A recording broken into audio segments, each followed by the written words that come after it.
So yes, Sanju, how was your feeling when you saw that 665 on the screen on the day of the test? I smiled. I couldn't really scream because everyone else would get disturbed. But yeah, it felt like, okay, my journey has come to an end finally. And but when I went downstairs, I saw that happiness in my family.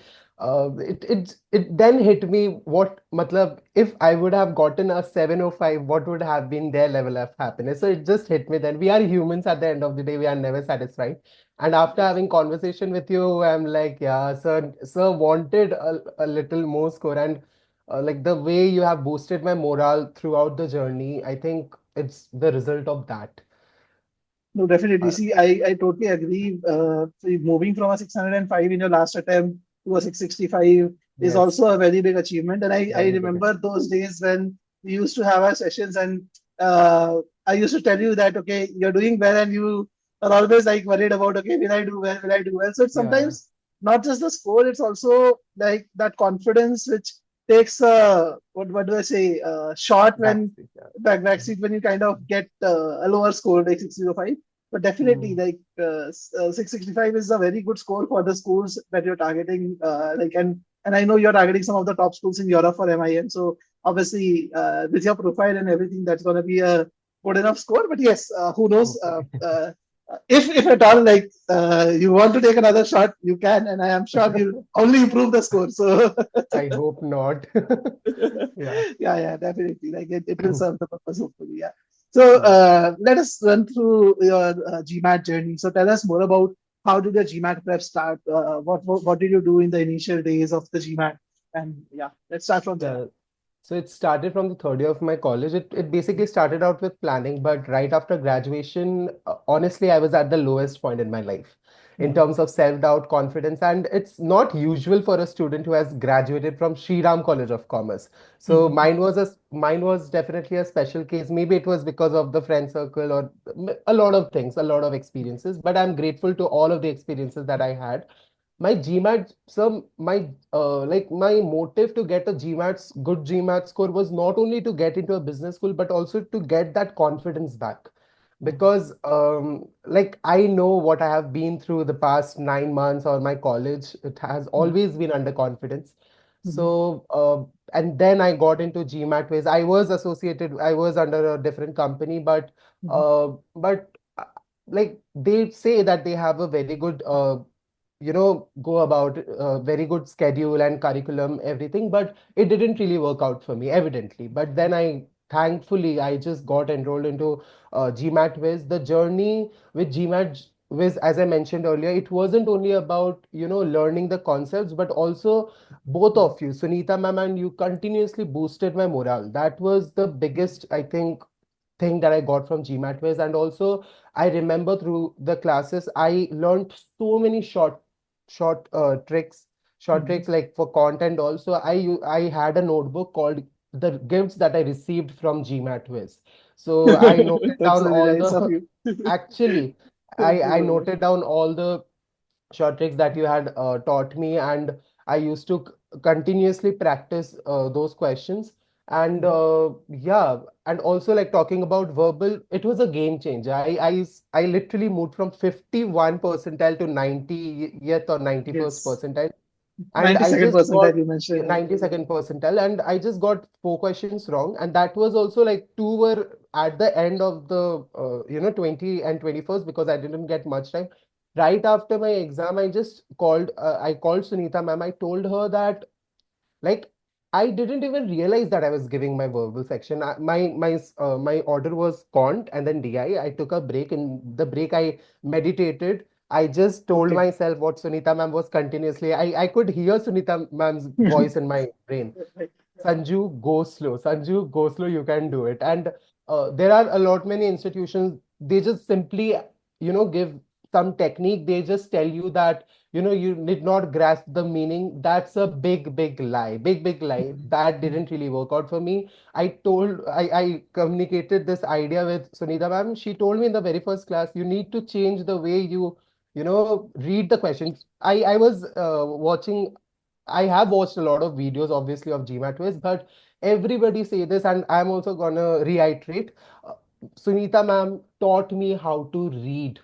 this is a truth. Like, she told me, Sanju, you need to read first three words, and the same goes with you. Even for Quant, I remember, sir, when I was giving my Mhm. Quant exam, I would just like to highlight one experience. So for the first five questions, I was sailing through it like, oh my God, these are such simple questions. And then in the sixth question, I was wearing those soundproof, Headphones they gave with headphones, and GMAT. Yeah. so I coughed a couple of times, and fair Mhm. enough, the examiner came and asked me to remove my headphones while the timer was going on. And for another minute, he lectured me. Oh If my you God. want, you can go and take a sip of hot water. And that was kind of, I couldn't, gather what just happened with me, because my Mhm. Quant is supposed to be my strongest suit, you know it. Mhm. And like, I just took a deep breath, and as you always tell your students that, don't let your mind get distracted. It's okay if you don't get a question, just put yourself all together. So I took another 30 seconds to just take deep breath. I just chanted Om Namah Shivaya, Om Namah Shivaya, and then I just went ahead. And I remember in the seventh or eighth question, I got a very very tough question, sequence and series, and I don't know, like, I cannot really say that if this experience wouldn't have happened, I would have gotten a good score or a bad score. I can't really say that. But Mhm. that question, I was taken aback, and I just invested a lot more time than I should have, Mhm. because there are some questions that are inevitable, that will appear in your Correct. That will throw consection. you off And exactly. yeah, it felt like a combination of algebra and then calculus. It felt like a combination of all of those, and sequence and series I've been pretty good with. So Mhm. that's why, like, that experience of a examiner coming inside the examination hall and telling you to take a sip of hot water. And I was a little rude to. I'm like, no, I'm good, and I just put on my headphones and I just went ahead with it. Yeah. So con section was nice, and then came my weaker section, DI, data insights. I mean, I don't know. When I talk about data insights, I would just say that it more or less depends on your luck factor as well. Like, the kind of questions you get. Because thankfully, you had told me that you need to go slow when you are reading two-part analysis. So that's what I did. And I think that is why I ended up getting how much ever percentile I got in data insights. When I would have gotten lower, for Mhm. sure. So I was grateful that I got so much percentile. So thereafter, I took a break, I chanted, and then I went inside. So it was literally like I was reading a story, I was, jotting down notes, I was explaining myself So what's just happening in the past. I'm just interrupting you a bit Yes. here. So Yeah, yeah, again, yeah. I understand what you're saying. It all makes sense to Mm, me. But you have used this word, taking a break, chanting, calming yourself down a lot. So a lot of people who are new to, let's say, GMAT, who may watch your interview, and they might think that, okay, is GMAT all about this? But what is the importance of this? Why do you focus so much on this aspect of chanting? Why is it important to calm yourself down during the test? Like, is there any past experiences that led you to do this, or like just run us through that? So as I explained earlier, after college graduation, I was at the lowest point in my life. So I had to go through therapy sessions. My parents could see through me that I am very much depressed. So I Mhm. was, like, I had taken three, four therapy sessions, and just a couple of days before my GMAT exam, I had taken. So she told me that, I just told her that I'm thinking of meditating. Mhm. So that helped me out big time. And even I think Ria, the video that I had Yes, watched, yes, yes. she had said the same thing, and you had suggested this to her. So, So yes. yeah, I Even took every her single advice. day, even today, I had a session with another student, and he was like Mm. doing a math question, just taking some variables from left to the right, and he's not able to do it correctly for 10 minutes. 10 minutes. He was under so much pressure. I was like, "What is happening with you?" Again, I'm not naming him in this video, but I told him we need to start meditation from today itself, because it's very simple, very easy. But sometimes what happens is that you have so much baggage on you, so much pressure on you to perform, because obviously, and this happens with high achievers, right? See, you have done well in your career, you want to continue doing well in your career. So you have a lot of pressure that, okay, I need to nail this test, I need to get a very high score. And that's when you push yourself so hard that you end up making very silly errors, basically, and not realizing what's leading to it. So I think meditation is a very important thing, and I'm really, really glad that even after that 1 minute lecture that you got from the invigilator, you uh, like stuck to the game plan and ended up scoring a 92 percentile in Quant, which is a great score, obviously. So like all worked out well just because you were able to maintain that calmness and momentum. So a lot of people, I'm sure, who are into this GMAT prep for decent time, they will actually relate to what you're saying. It does make sense. In fact, yesterday itself, I was speaking to one of my students. She has recently scored a 695, and she was telling me that in February she took the GMAT. She scored a 595 or 605 in February, and she was so frustrated that like she couldn't get even a 600 score because she wanted to apply to European schools in CR and all in the round one for January. So she went to Gulmarg to a ski for a ski experience, and she said that she was talking about all the experiences, the ski, how the instructor was giving her instructions, and one of the instructions was that if you try too hard not to fall, you will actually fall because you'll do the exact opposite of what you should be doing. So she was telling me how that small instruction actually played a role in her mind, and in this GMAT attempt she was not at all worried about the score. Even though NCR application deadline is on the 22nd of April. She took the GMAT yesterday only. She was telling that I did not take any pressure. I told myself that no matter what happens, I'm gonna come out of the test center as a happy person. As a happy person. No, not because of the score, but because of the fact that I just stayed calm and composed and I took the test in the best possible way. And she was telling me, Piyush, I've never scored more than 615 in any of the mock tests. Can you imagine that? So I that's just like the to mention, yeah, uh, the same goes with me because we need to realize that the moment we enter examination hall, it's not our conscious mind, but subconscious mind that takes over. It's all about your muscle memory. You don't even realize your hands are moving. So that is what happens. That is why the saying goes, practice makes a man perfect. Yeah. perfect, perfect. So let's do one thing. Like, we've been talking a lot about, like, obviously, like all these are great inputs about how the test environment, like you should function in that and what all worked out. But just to help students plan their studies better, so what did you do from that 605 attempt after that? What was your action plan like to the 665? Because I understand that broadly between the 605 and 665, it was about give or take about 2 months effort that you put in approximately with accounting for all the breaks and everything. So Uh, what did you do in this period? Can you just run us through how did you structure your preparation and all of that? 10-15 days right after my examination, I took a break and then I enrolled for GMATWhiz. I just left the entire baggage, whatever I had learned. Obviously, addition, subtraction, so that is, so we have already Correct. learned. So the basics, not the basics, but like whatever I had learned about verbal, whatever. But it was not something that I could, just leave. I remember, like even in the third class, Sunita ma'am telling me that Sanju, you haven't been improving a lot. So that's for RC, I was doing okay, but when it comes to CR, very tough level questions. So I had to drop the kind of, the way I used to read, the way the other institutions that had taught me, just giving an approach, do this, and you are gonna be fine with it. I just dropped the entire package, and that's how I moved forward. And whatever instructions you used to give me, I remember I used the GMATWhiz app very efficiently because the mocks, the tests that we have. I used to, sir, I attempted all of the questions, and I made sure that I give 21 questions ka practice every single day. And sometimes I used to give a couple of tests as well.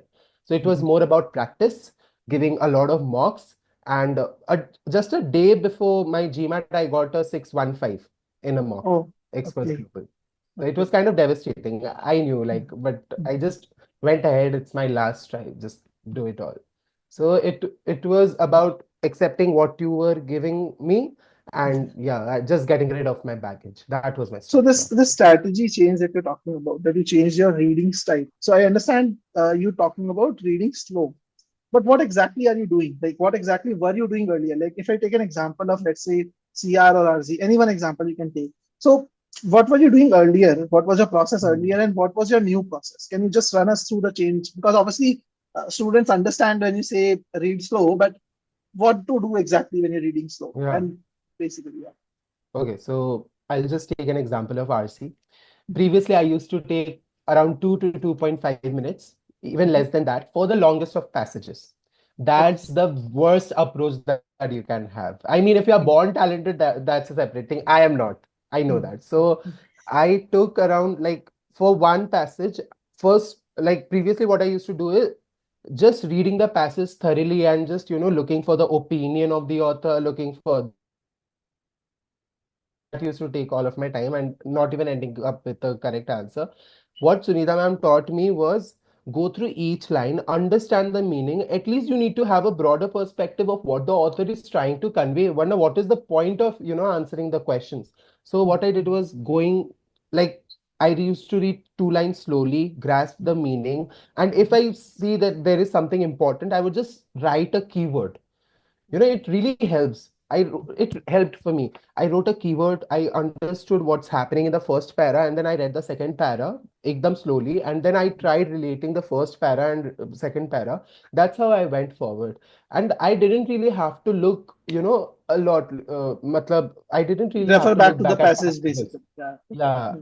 Mm. So I just did that, and it was such so considering Quant was my strongest suit, verbal was like what is happening? I'm doing so, like I don't really think I had ever performed that well.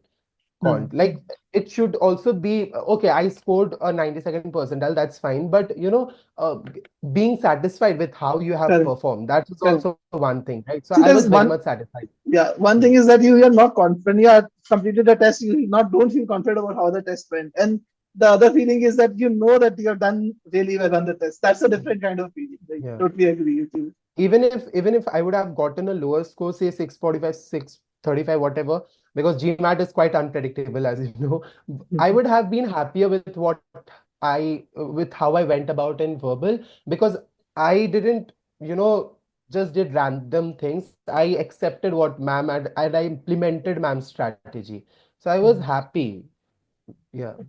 Okay. So basically, in And RC, it's important that you like don't skim through the passage, understand everything, correlate. Like basically, after every two, three lines, or maybe after every paragraph, correlate what you have read till now, and what is the function of each of those entities, and how is it boiling down to the bigger picture, basically.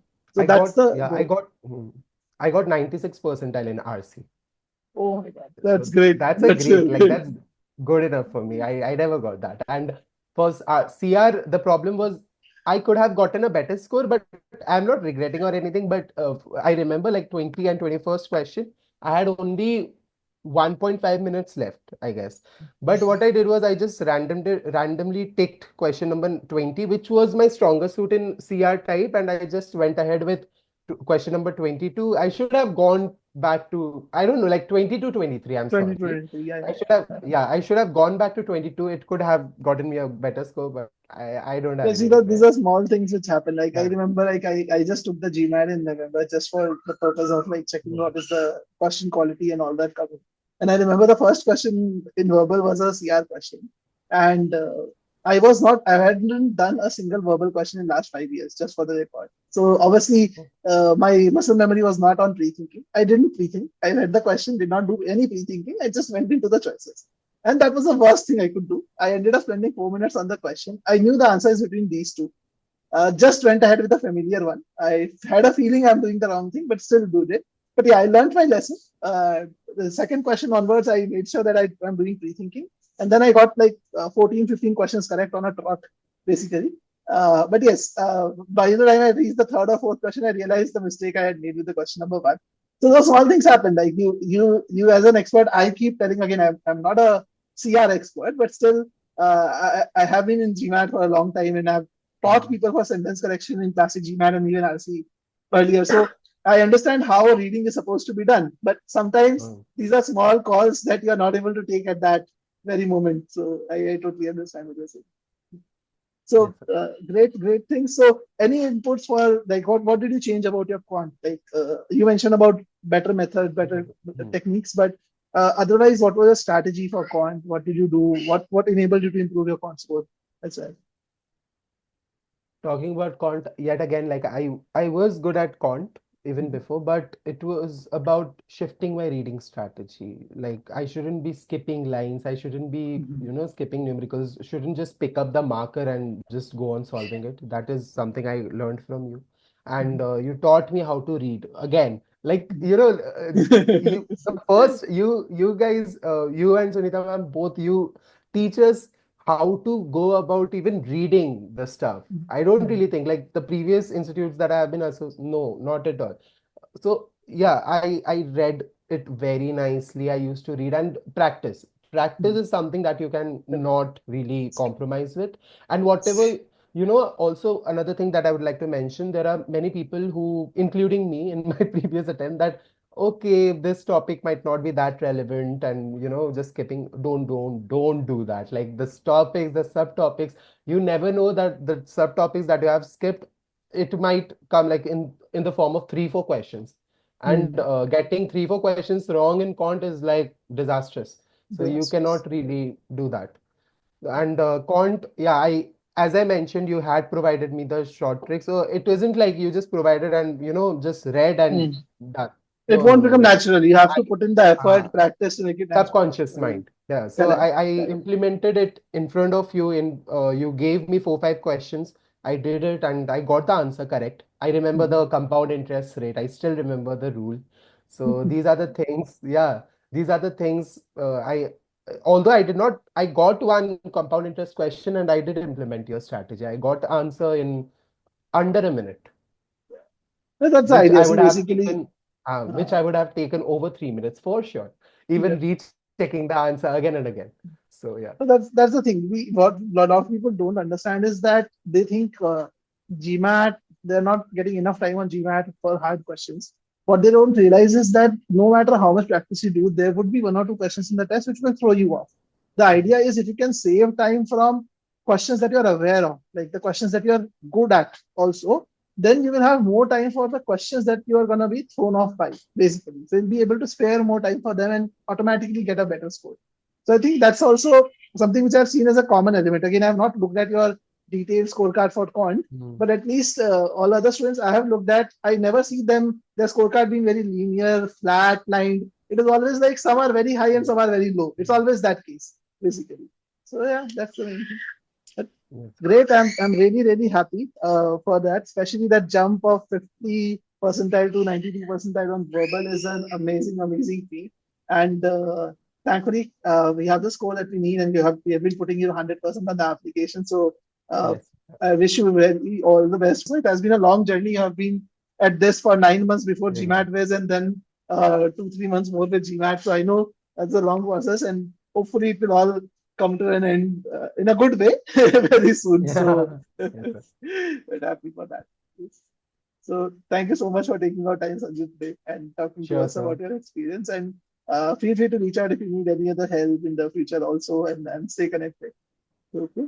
Sure thing, sir. Thank you so much. Thank you so much. It wouldn't have been possible without GMAT Quiz. Thank you. Thank you. The feeling is mutual.